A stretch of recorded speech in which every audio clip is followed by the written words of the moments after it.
Hello my dear students, welcome back to the channel once again. और मुझे पूरी उम्मीद है कि आप सब सही सलामत होंगे और कड़ी मेहनत कर रहे होंगे अपने अपने घर पे। तो आज मैं एक इम्पॉर्टेंट टॉपिक लेकर आया हूँ, वह है इच और every. Etch versus every. Etch का मतलब भी होता है प्रत्येक और एवरी का मतलब भी होता है, दोनों का मतलब प्रत्येक होता है। फिर भी हम दोनों को स्टडी करना क्यों चाहेंगे? My dear students, still there is basic difference between the use of each and the use of every. एक तरफ जब each एक प्रोनाउन के साथ साथ एक एडजेक्टिव भी है, तो दूसरे तरफ एवरी सिर्फ एडजेक्टिव है, यह प्रोनाउन नहीं है। यानी एडजेक्टिव है क्योंकि एवरी के बाद एक नाउन आएगा, लेकिन इच एक प्रोनाउन भी है, यानी इसके बाद वर्ब भी आ सकता है, इसके बाद एक नाउन भी आ सकता है। जब इसके बाद नाउन आएगा तो यह हो जाएगा एडजेक्टिव, अगर वर्ब आ रहा है तो यह हो जाएगा प्रोनाउन। तो इच और एवरी को हम बोलते हैं डिस्ट्रीब्यूटिव एडजेक्टिव भी, और इच को हम डिस्ट्रीब्यूटिव प्रोनाउन भी कहते हैं। Is the basic difference. अब हम आगे बात करते हैं। इच का यूज हम करते हैं दो या दो से अधिक के लिए, और एवरी का यूज हम करते हैं तीन या तीन से अधिक के लिए, यानी थ्री और मोर देन थ्री। थ्री और मोर देन थ्री, तीन या तीन से ज्यादा के लिए हम एवरी यूज करते हैं। और इच और एवरी के बाद जब कभी भी कोई नाउन आता है तो वह नाउन हमेशा सिंगुलर में ही होगा, और इच के बाद अगर कोई वर्ब आता है तो वह वर्ब भी हमेशा सिंगुलर ही होगा, यानी इच या एवरी प्लस सिंगुलर, और इच के बाद अगर कोई वर्ब आ रहा है तो वह होगा सिंगुलर वर्ब। क्लियर? तो इच और एवरी का बेसिक डिफरेंस ये है कि जब हम बात करते हैं दो या दो से अधिक के लिए तो हम इच का यूज करते हैं, जब हम बात करते हैं तीन या तीन से अधिक के लिए तो हम इच और एवरी दोनों यूज करते हैं। पहली बात। दूसरी बात है कि जब हम इच की बात करते हैं बहुत सारे लोगों के लिए, मोर देन टू के लिए, और जब हम एवरी की भी बात करते हैं मोर देन टू के लिए, तो फिर इन दोनों के बीच क्या डिफरेंस है?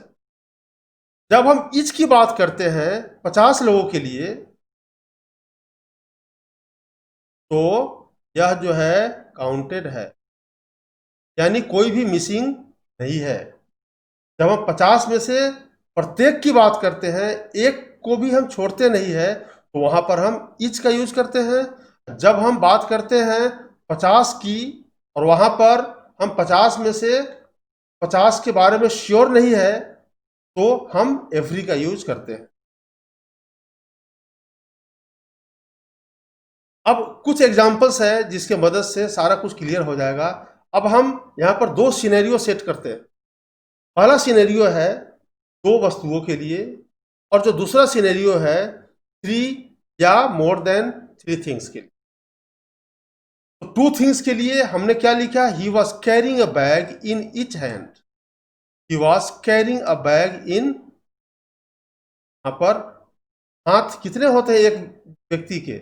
एक व्यक्ति के कितने हाथ होते हैं? तो सिर्फ दो ही होते हैं। तो दो में से हम प्रत्येक की बात करते हैं, यानी यहां पर श्योरिटी है, सर्टेनिटी है कि दो हाथ है और दोनों हाथ की हम बात करते हैं, वहां पर हम इच यूज करेंगे। अब हम बात करते हैं कि 3 या 3 से अधिक वस्तुओं की, तो हम बोलते हैं each girl is student. Each girl is student, यहां पर बहुत सारी लड़कियां हैं, 3, 4, 5, 25, 50, 100, 200, और हम उनमें से प्रत्येक की बात करते हैं, एक को भी छोड़ते नहीं है, तो वहां पर हम ईच यूज करेंगे। नेक्स्ट है ही was carrying a bag in every hand, यह बिल्कुल गलत हो गया, क्योंकि एवरी का यूज हम 3 या 3 से अधिक के लिए करते हैं, जबकि इंसान के पास हाथ 2 ही होते हैं, तो यहां पर एवरी का यूज बिल्कुल गलत है। अब आगे आते हैं, एवरी गर्ल इज स्टूडेंट, यहां पर हम बोलते हैं प्रत्येक लड़की स्टूडेंट है, तो वहां पर हम ईच कब यूज करते हैं, जब हम प्रत्येक लड़की की बात हम करते हैं, एक एक लड़की की बात करते हैं, लेकिन यहां पर हम प्रत्येक की बात नहीं करते हैं। यहां पर नंबर काउंटेड नहीं है, एक तो है नॉट काउंटेड, यानी गिनती किया हुआ नहीं है कि लड़कियां कितनी है, नंबर 1। नंबर 2, कि जब हम बात करते हैं एवरी गर्ल, तो हो सकता है कि उनमें से 1, 2, 4 लड़कियां स्टूडेंट ना भी हो, तो वहां पर हम एवरी का यूज करते हैं।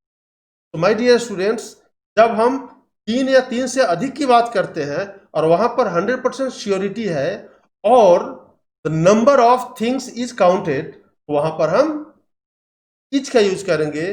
और जहां पर the number of things counted नहीं है और वहां पर श्योरिटी नहीं है, वहां पर हम प्रत्येक के लिए हम ईच यूज नहीं करेंगे, बल्कि एवरी यूज करेंगे। एवरीथिंग इज परफेक्ट, बिल्कुल सही है। अब एवरीथिंग यानी थिंग कितने हैं हमें खुद पता नहीं है, एवरीथिंग इज परफेक्ट बिल्कुल सही है। There are 5 students and each and every student is intelligent, बिल्कुल सही है।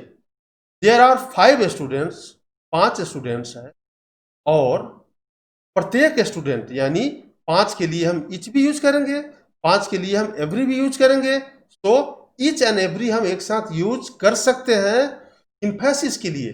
जब हम जोर डालकर बोलना चाहते हैं, किसी नाउन पे हम जोर डालते हैं, स्टूडेंट पे हम जब जोर डालते हैं, इसको हम इम्फेसाइज करते हैं, वहां हम ईच एंड एवरी एक साथ यूज कर सकते हैं। Each of the things is perfect, अब यहां पर ईच एक डिस्ट्रीब्यूटिव प्रोनाउन है, क्योंकि इसके बाद नाउन नहीं आया है, इसके बाद एक प्रीपोजिशन आ रहा है, तो यहां पर जो सब्जेक्ट है या जो वर्ब है वो क्या है, इज एक वर्ब है, उससे पहले वाले को हम सब्जेक्ट मानते हैं। तो यहां पर 1, 2, 3, 4 लेटर्स है, सॉरी 4 वर्ड्स है, तो हम सब्जेक्ट किसको मानेंगे, तो प्रीपोजिशन से पहले आने वाले को सब्जेक्ट मानेंगे। और अगर इच एक सब्जेक्ट है तो वह एडजेक्टिव कभी भी नहीं हो सकता, वह हमेशा प्रोनाउन ही होगा, नाउन भी नहीं होगा। चलिए नेक्स्ट शुरू करते हैं, examples that will clear your doubts. कुछ एग्जाम्पल्स है जो आपके सारे डाउट्स को क्लियर कर देंगे। Every child in the USA has mobile, अब यहां पर यूएसए में कितने बच्चे हैं उनके बारे में क्या हमारे पास काउंटिंग है, नहीं है। क्या मैं श्योर हूं कि हर एक बच्चा के पास एक मोबाइल है, श्योर नहीं हूं, तो वहां पर हम एवरी यूज करेंगे और यह सेंटेंस बिल्कुल सही है।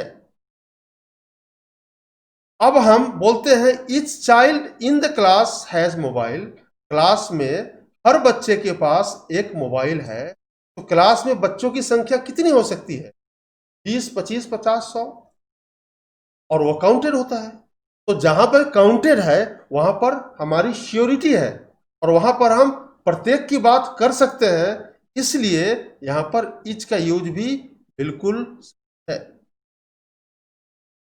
अब हम आगे आते हैं, everyone speaks Hindi in India, बिल्कुल सही है, क्योंकि इंडिया में बहुत सारे ऐसे, हम तो बोल दिए कि इंडिया में प्रत्येक लोग, प्रत्येक व्यक्ति हिंदी बोलता है, लेकिन क्या यह सही है, am I 100% sure, no, I am not 100% sure and I can't be 100% sure, because I don't have the counting of all the people of the country.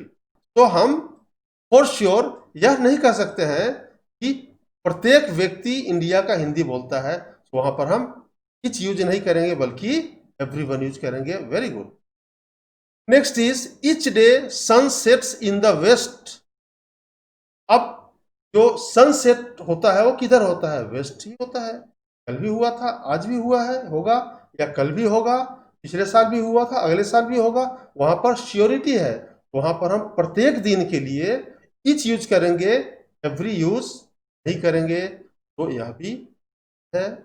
लेकिन every day sun sets in the west, यह बिल्कुल गलत है, क्योंकि यहां पर जब हम बोलते हैं every day sun sets in the west, क्या मतलब हो गया कि कई बार ऐसा होता है सनसेट होता ही नहीं है, या फिर कई बार ऐसा होता है कि वेस्ट में ना होकर ईस्ट में सेट करता है, वहां पर सिक्योरिटी नहीं होती है। यहां पर एवरीडे का यूज बिल्कुल।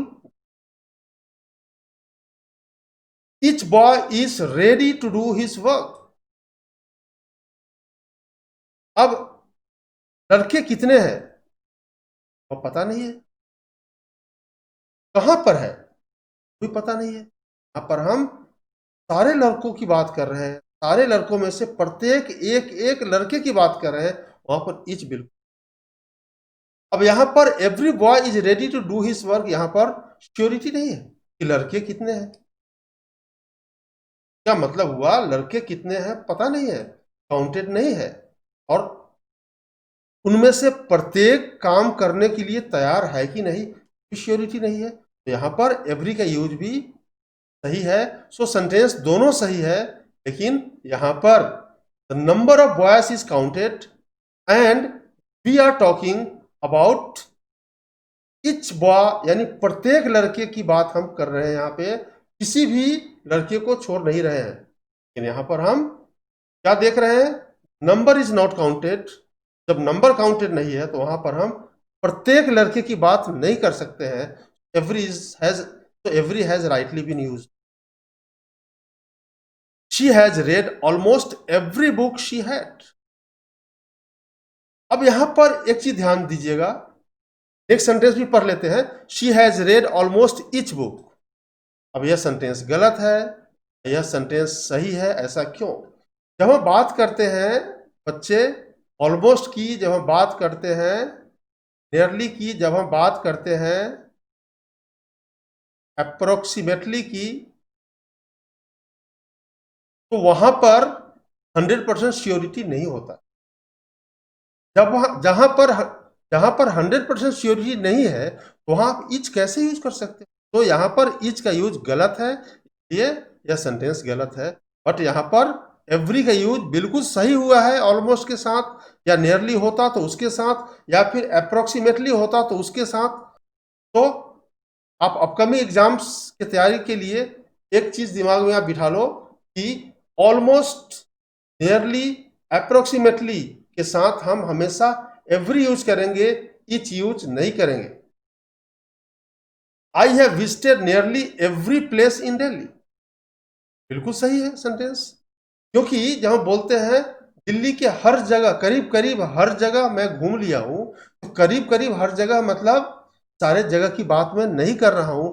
जब सारे जगह की बात नहीं कर रहा हूं, वहां पर इच यूज नहीं होगा, एवरी यूज ही होगा, एवरी ही यूज होगा, इसलिए एवरी का यूज। तो thank you my dear students. मुझे उम्मीद है यह ट्यूटोरियल आपको अच्छा लगा होगा। इच और एवरी में हमें काफ़ी कन्फ्यूजन होता है, और मुझे पूरी उम्मीद है कि यह कन्फ्यूजन आपका दूर हो गया होगा। So for more and more upcoming uploads, please do subscribe the channel and also stay tuned. Thank you.